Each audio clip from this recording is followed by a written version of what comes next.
Olá, bom dia. Eu me chamo Renata Cordeiro. Hoje nós estamos iniciando aqui o nosso primeiro podcast, né, nossa estreia, aqui o nosso UnintaCast. E nós trouxemos duas convidadas muito especiais por conta da alusão ao Dia da Mulher, né, o mês da mulher. E a gente trouxe duas convidadas para poder falar um pouquinho com a gente sobre a saúde da mulher e sobre os direitos da mulher. Eu estou aqui com a professora Samile Veras Ferro. Ela é especialista em saúde da mulher. Ela é enfermeira, professora aqui da Uninter Itapipoca, e eu também estou aqui com a professora Lara Viana, que é advogada criminal, e vai poder falar um pouquinho com a gente também a respeito, né, das questões dos direitos das mulheres. Então, a intenção hoje do nosso UnintaCast é trazer, né, levar informação para as pessoas, para que elas compreendam, né, como é que elas podem se portar diante de alguma situação e até mesmo entender as questões relacionadas à saúde que muitas vezes a gente não entende.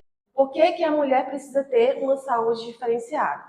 Então vamos começar hoje, gente. Por favor, professora Samília, a senhora pode se apresentar, pode falar um pouquinho da sua trajetória, do seu trabalho, né, do seu dia a dia em relação à saúde da mulher. Bom dia. Bom dia. É um prazer estar aqui, muito obrigada pelo convite.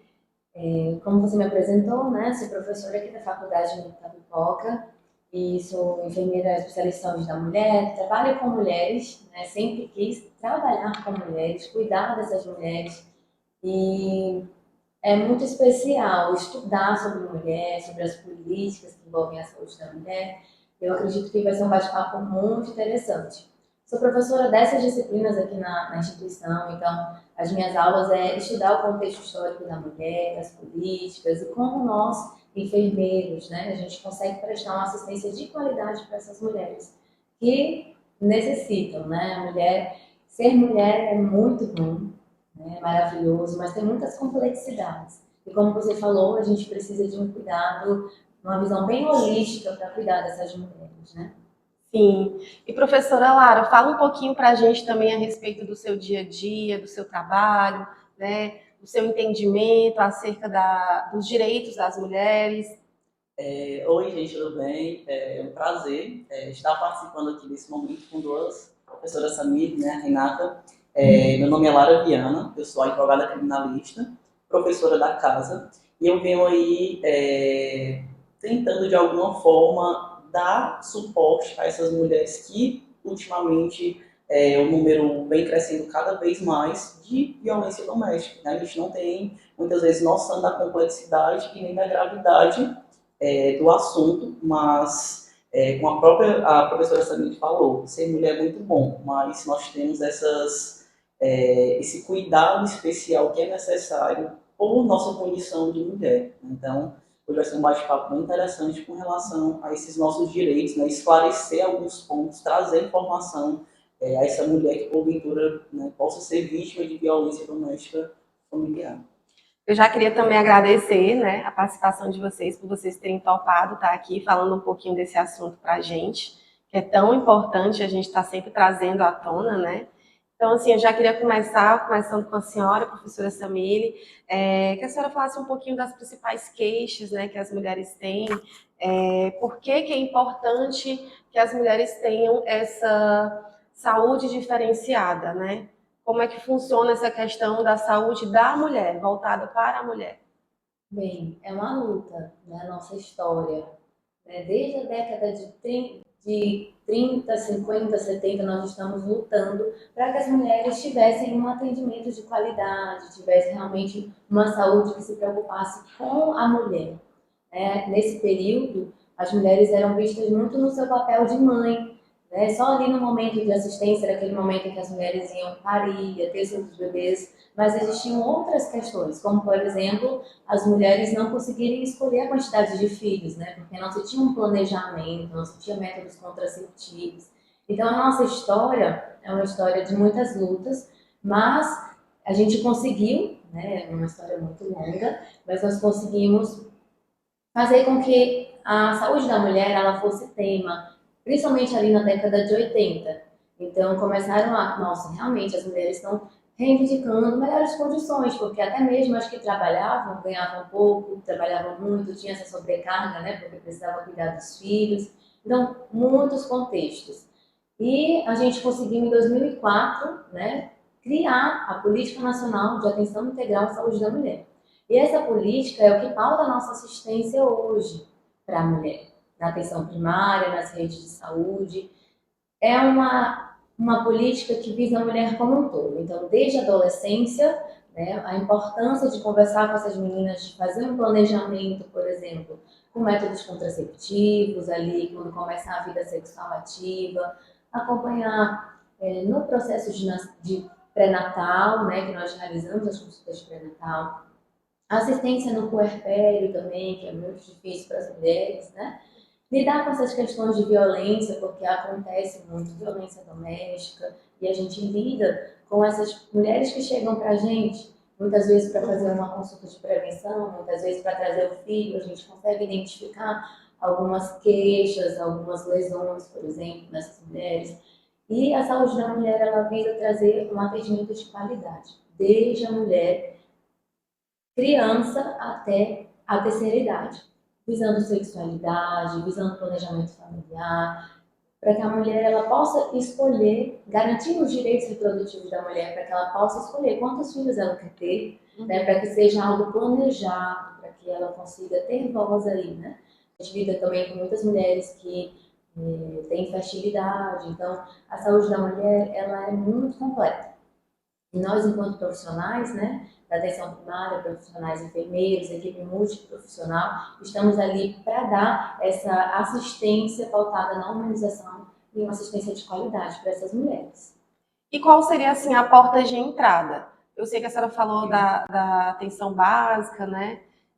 Da atenção primária e tudo mais, mas como seria a porta de entrada? Por exemplo, se a mulher precisar, de alguma forma, fazer uma prevenção, qual o local que ela vai procurar, né? Ela vai procurar um posto de saúde, né? Nós temos profissionais qualificados para estar realizando a prevenção. Então, assim que ela tiver algum sintoma, por exemplo, tem uma lesão, né, vaginal, eu percebi, estou com alguma característica diferente, tenho um ciclo menstrual que está desregulado, né, ou então estou com fluxo maior, percebi mudou, percebi que tenho dor nas relações sexuais, vai procurar o posto de saúde, que lá ela vai ter a consulta de enfermagem e vai conseguir ter um tratamento, também tem equipe médica, vai conseguir entrar e ser acolhida ali.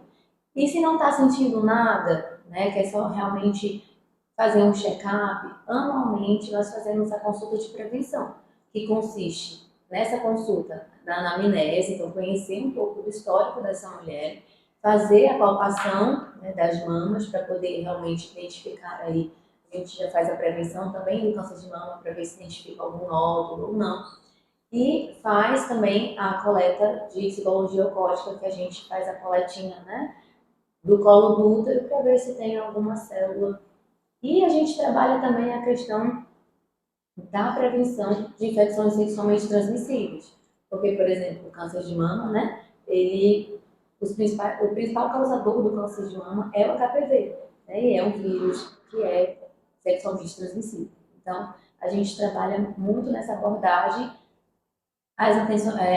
Os postos de saúde, cada lugar que você mora, cada território tem um posto de saúde de referência. Às vezes a gente vê a falta de informação, né? Sim. E o que eu acho muito importante de existir como política mesmo seria a questão da informação. E hoje a gente está tendo uma oportunidade aqui no IntaCast, né, de levar a informação não somente para o público da faculdade, não somente para os nossos estudantes, mas também para o público externo. Então é muito bacana a gente poder ter esse diálogo, né, de poder trazer esse tipo de informação para a comunidade, para as pessoas, né? Então, assim, já voltando para a questão dos direitos da mulher, que a gente acabou de ver que, inclusive, essa parte do plano nacional, né, já engloba também uma parte do direito da mulher. A gente poderia falar um pouquinho, professora Lara, sobre esses principais direitos, né?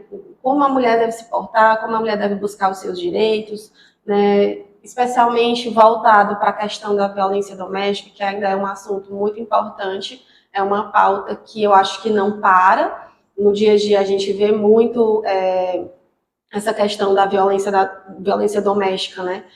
o feminicídio. Todos os dias a gente vê alguma pauta dessa, como notícia, como no jornal e tudo mais. Então, assim, de que forma, né, quais são os direitos, principalmente, né, vamos perguntar primeiro, quais são os direitos da mulher, que elas podem ter de direitos e como elas podem reivindicar esses direitos. Pronto.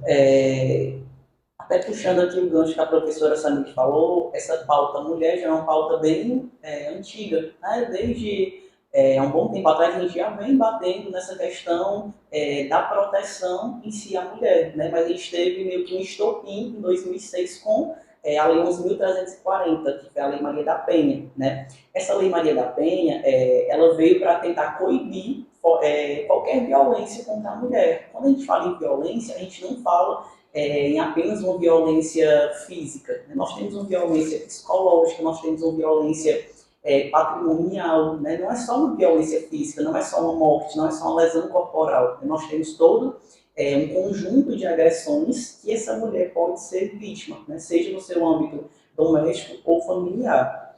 E aí, o que eu percebo bastante é que essas mulheres, justamente por ainda ter esse resquício do machismo muito presente em algumas casas, elas ainda têm muito medo de procurar uma ajuda, de procurar a autoridade policial para registrar a ocorrência, para informar o que aconteceu, né? Muitas vezes, como nós temos esse contato no posto de saúde, né, que ela faz esse atendimento de prevenção, às vezes, no posto de saúde, ela ter um assistente social, ter uma enfermeira que muitas vezes é a enfermeira do local e acaba criando um vínculo, às vezes a mulher acaba se abrindo para esse profissional e relata a história, relata a situação.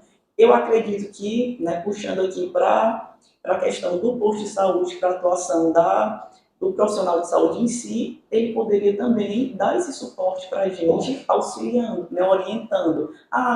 Meu marido chegou em casa embriagado e me bateu. Você orienta, olha, procure a autoridade policial, vá na delegacia, registre a ocorrência. De lá, o delegado vai lhe orientar para onde você tem que ir. Nós temos centros de referências. Esses centros de referências também recebem essas mulheres, cadastro em programas do governo, tudo para dar um suporte para que essa mulher ela consiga sair desse ambiente que vem lhe prejudicando em todas as esferas da sua vida. Né? Mas ele nem bateu, ou então ele só ameaçou. Certo, mas nós estamos falando de um psicológico abalado. O abalado. objetivo da educação em saúde, que a gente também realiza nos postos de saúde, é justamente enquanto elas estão ali esperando para uma consulta, a gente está trazendo assuntos. Vamos pegar esse gancho justamente. Explica para a gente quais são os tipos de violência que a mulher pode estar sofrendo no dia a dia, né? Que são caracterizados como violência, porque às vezes realmente a pessoa pensa que é somente a violência física. A Lei Maria da Penha, ela traz para a gente tipos de violência: a morte, a lesão corporal, o sofrimento físico, psicológico e também um sofrimento sexual, que a gente pensa que não, mas também existe, né? Muitas mulheres, infelizmente, ainda são obrigadas a ter relações com seus maridos, justamente por essa questão, esse ranço histórico do patriarcado, né? Que as mulheres eram vistas para reproduzir, né? Elas teriam que ficar dentro de casa esperando o marido chegar, que a gente sabe que com o avanço da sociedade hoje não, infelizmente ou felizmente, não é mais assim, né? A mulher hoje ela pode escolher o que ela quer fazer. Se ela vai ficar cuidando, se ela vai trabalhar, enfim, hoje ela pode fazer as duas coisas e a mulher ela se vira em mil e uma funções, né? A gente nós temos esse privilégio de ser multifuncionais, né? Então, além da morte, da lesão física, desse sofrimento físico, psicológico, sexual, nós ainda também temos o dano patrimonial, né? Você também pode proteger o seu patrimônio, né? Pode proteger o patrimônio do casal. Muitas vezes o marido quer, você não tem direito. Mas como assim não tem direito? Se eu construir com você? Não, mas eu trabalhava e você ficava só em casa. Não, mas não existe mais. E às vezes até o próprio marido pega o dinheiro da mulher e fica com ele. Sim, e não dá só um pouquinho para a mulher. Ela trabalha, mas o dinheiro é na mão do marido. Tudo que ela vai resolver, o dinheiro tem que ser na mão do marido. Então, assim, tudo isso, às vezes a mulher não percebe, mas ela está sendo violentada de alguma forma, né? Não é só, mas ele nunca me bateu. Certo, ele nunca lhe bateu, mas ele proíbe você de usar uma roupa curta. Mas ele lhe agride com palavras. Tudo isso é caracterizado como A violência. autoestima da mulher vai caindo, ela vai ficando insegura, ela vai ficando cada vez mais dependente, né, desse... Causando um dano psicológico, né? Com toda certeza. E no caso desses danos, né?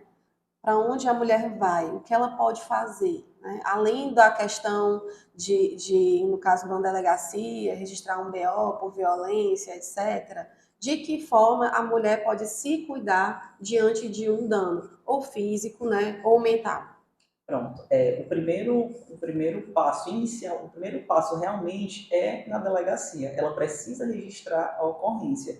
Seja de uma ameaça representando, dizendo que quer que aquela pessoa responda por aquele crime, ou simplesmente chegando lá, se for, por exemplo, uma lesão corporal, que é uma ação pública incondicionada, que ela não precisa manifestar interesse nenhum, chega lá e relata o que aconteceu.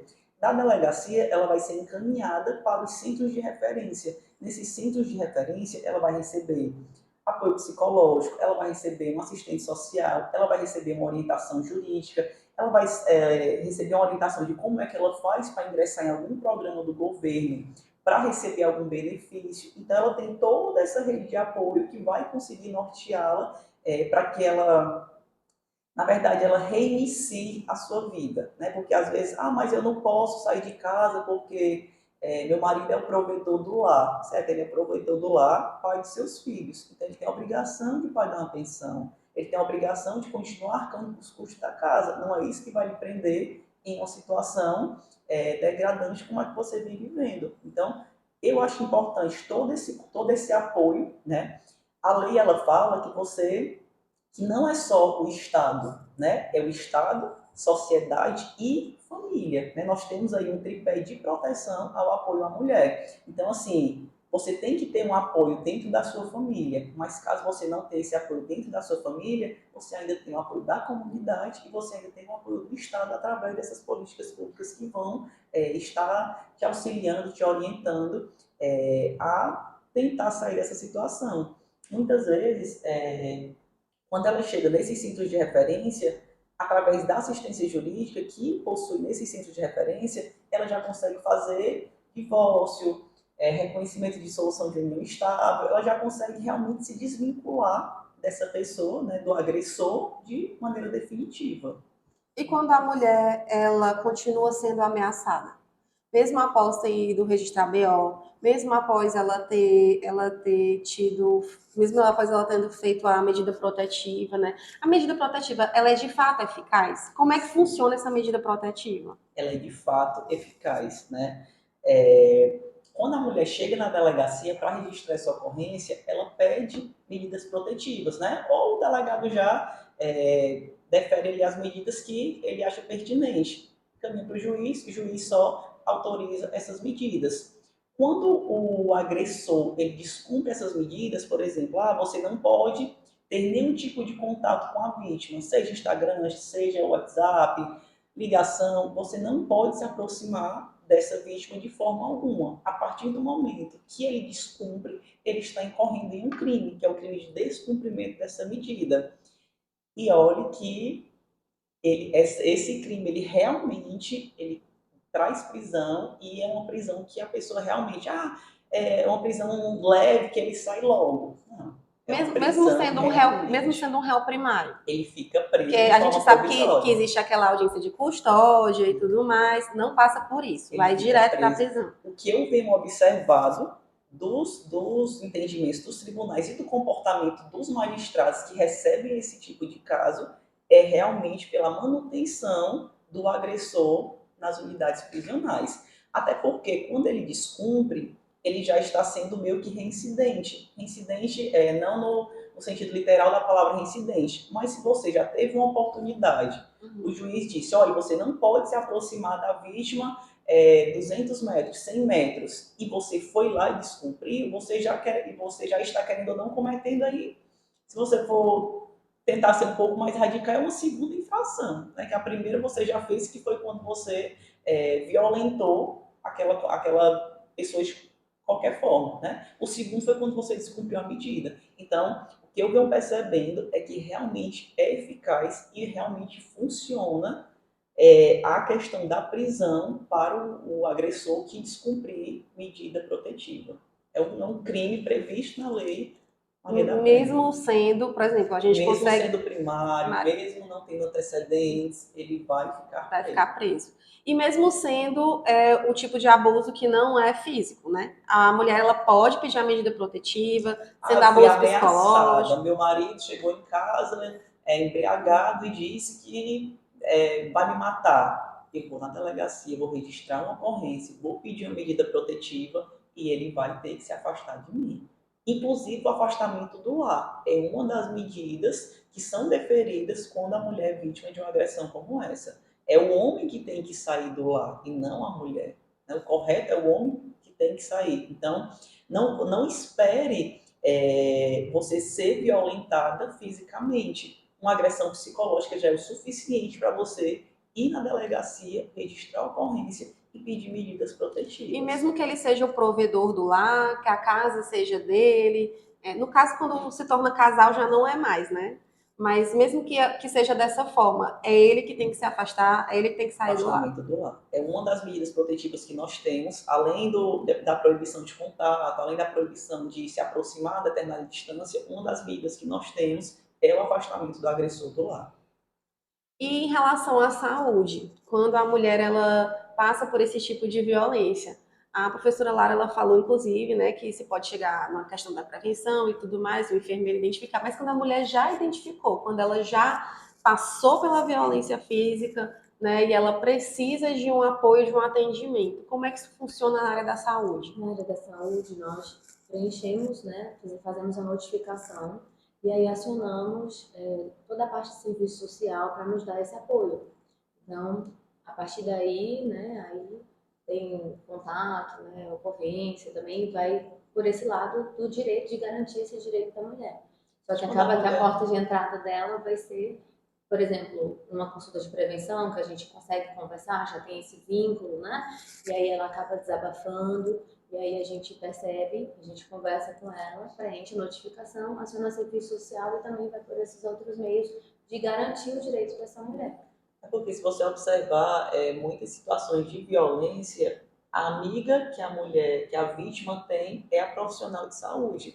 Porque a primeira coisa que o agressor vai fazer é afastá-la de qualquer contato com outras pessoas. Então ela não tem amigos. O amigo que ela vai ter, a pessoa de confiança vai ser a pessoa que vai recebê-la no posto de saúde. Então, eu acredito que seja também uma das formas da gente conseguir essa proteção tendo realmente uma pessoa, um enfermeiro, uma profissional de saúde no posto de saúde para estar fazendo essa orientação, né? E geralmente a mulher se sente melhor falando com outra outra mulher. Então, por isso que a gente está utilizando esses termos, a profissional de saúde, a enfermeira. Sim. Embora a gente saiba que existem profissionais do sexo masculino também trabalhando nessas áreas, mas realmente é porque a mulher, ela se identifica, né? E se sente mais confortável para conversar com outra mulher. E a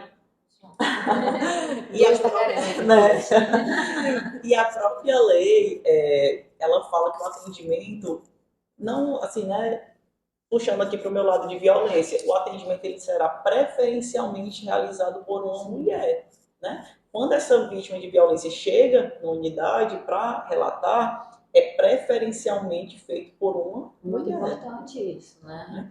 Justamente por essa questão que a Renata falou, da gente se sentir mais à vontade, mais acolhida com outra mulher. E na assistência a gente já conversa muito com esses profissionais que estão saindo para o mercado. A gente sempre fala que o enfermeiro ele tem que ser o profissional que precisa enxergar além do que os olhos podem ver. Então, às vezes é uma manchinha chegar dizendo que caiu, né? Tá com discursos de uma baixa autoestima, de dizer que não sirvo para nada, não consigo nada. Então, a gente está realmente criando um vínculo com as nossas pacientes, as nossas clientes, que a gente chama, né? Para que elas sintam confortáveis de comunicar algo, né? Vejam em nós pessoas que vamos estar ajudando a garantir os seus direitos também, isso é extremamente importante. Então, assim, para finalizar essa nossa conversa, que mensagem vocês gostariam de deixar, né, hoje, né, para as mulheres, né? tanto na área da saúde quanto na área do direito, né? O que vocês gostariam de transmitir para essas mulheres para que elas compreendam de fato, né, que elas têm seus direitos e que elas possam realmente procurar, né, esses direitos e reivindicar esses direitos? Acho que a gente poderia falar mulheres, né, meninas, não silenciem, né, ao menor sinal de agressão, ao menor sinal de que o seu companheiro, de que a pessoa que você divide a sua vida está tentando lhe diminuir de alguma forma, procure ajuda, não deixe que essa situação ela venha a lhe diminuir e muito menos que venha a chegar a algo mais sério, mais grave, que é o feminicídio, que é a última instância assim, da violência que a gente tem. Né? Então, eu acho que a mensagem que eu poderia deixar é não silenciem. Né? Fiquem atentas aos direitos que vocês possuem, fiquem atentas às formas que vocês podem, à rede de apoio que vocês têm, e não silenciem. E a senhora, professora Samile, quer deixar algum recado? A professora Lara falou bem, né? Exatamente se conhecer, não aceitar, né? Aceitar ali migalhas, né? Que elas realmente se amem e vejam o relacionamento como algo a somar e não ficar totalmente, né, dependente. Muitas vezes elas não conseguem sair. Então, entender o que é o conceito de amar, ter amor próprio, né? Porque quando a gente se ama, a gente consegue identificar tudo isso, consegue ter forças para sair de um relacionamento que realmente está sendo abusivo, né? E garantir os seus direitos e ver que enxergar que você merece, todas as mulheres merecem um amor de verdade, um amor que some, que venha fazer você crescer cada vez mais, né? Pautado na confiança, no respeito, enfim. Que linda! Eu quero muito agradecer a presença de vocês aqui hoje, na nossa estreia, né, do nosso NintaCast. É muito bom a gente poder estar estreando, falando sobre esse assunto que é tão importante, né? As pessoas, muita gente pode achar que é um assunto que a gente já fala sempre, é uma coisa, tá batido. Não, é importante continuar falando sobre isso. É importante a gente ver que as mulheres elas precisam ainda lutar para conquistar mais direitos ainda, né? A gente ainda não chegou lá. Então, assim, muito obrigada mesmo, professora Samir, professora Lara. Estou muito agradecida pela participação aqui no nosso NintaCast, tá certo? E que possamos, né, outras vezes aí convidá-las para poder estar participando aqui com a gente. Muito obrigada. Mãe, eu te agradeço. Obrigada. Obrigada. Foi maravilhoso. Bom, pessoal, esse foi o nosso NintaCast de hoje. Muito obrigada pela participação de vocês que estão aqui assistindo a gente. E a gente vai no próximo NintaCast falar um pouquinho sobre saúde e nutrição. Nós já temos convidados também para o nosso próximo NintaCast. E até lá!